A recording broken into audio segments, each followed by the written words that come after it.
ఓటుకు note case ఛార్జ్షీట్లో AP CM Chandrababu పేరును ప్రస్తావించింది తెలంగాణ ఏసీబీ. చంద్రబాబుకు తెలిసే వ్యవహారం జరిగినట్లు కోర్టుకు నివేదిక ఇచ్చిన ఏసీబీ మరిన్ని రుజువులు సంపాదించే దిశగా స్పీడ్ పెంచింది. అందులో భాగంగా కర్ణాటకకు చెందిన ఓ మద్యం వ్యాపారికి నోటీసులు ఇచ్చింది ఏసీబీ.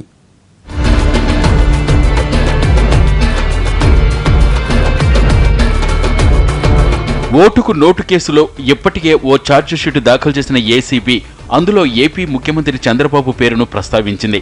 ఆయనకు తెలిసే స్టీఫెన్సన్తో బేరసారాలు జరిగాయని, బాబు తరపున రేవంత్ రెడ్డి డీల్ నడిపించాడని అధికారులు పేర్కొన్నారు. ఛార్జిషీట్లో పలుమార్లు చంద్రబాబు ప్రస్తావన తీసుకొచ్చారు ఏసీబీ అధికారులు. మరోవైపు పరారీలో ఉన్న మత్తయ్యను టీడీపీ నేతలే రాష్ట్రం దాటించారని కూడా ఛార్జిషీట్లో పేర్కొన్నట్లు తెలుస్తోంది.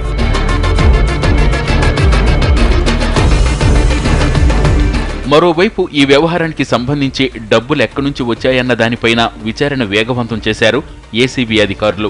ఎమ్మెల్సీ స్టీఫెన్సన్కి ఇచ్చేందుకు రేవంత్ రెడ్డి తెచ్చిన 50 లక్షల రూపాయల లంచం సొమ్ము వివరాలు తెలుసుకునే ప్రయత్నంలో ఏసీబీ కొంతమందికి నోటీసులు జారీ చేసింది. ఇందులో కర్ణాటక మద్యం వ్యాపారి శ్రీనివాసులు నాయుడు కూడా ఉన్నారు. ఓ మాజీ ఎంపీ కొడుకైన శ్రీనివాసులు నాయుడు కర్ణాటకలో ఓ బేవరేజ్ కంపెనీకి ఎండీగా ఉన్నారు.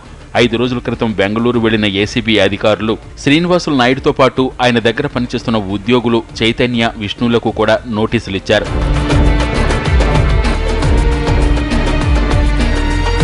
ముగ్గురు ఇవాళ విచారణకు హాజరు కావాల్సిందిగా నోటీసుల్లో పేర్కొంది ఏసీబీ. అయితే రాజకీయంగా పలుకుబడి ఉన్న శ్రీనివాసులు నాయుడు ఏసీబీ ఎదుట హాజరవుతారా లేదా అన్నది చర్చనీయాంశంగా మారింది. ఇదే కేసులో ఇప్పటికే నోటీసులు అందుకున్న పలువురు విచారణకు హాజరు కాలేదు. అదే కోవలో శ్రీనివాస నాయుడు కూడా ఏసీబీ విచారణకు హాజరు కాకపోవచ్చనే వాదన వినిపిస్తోంది.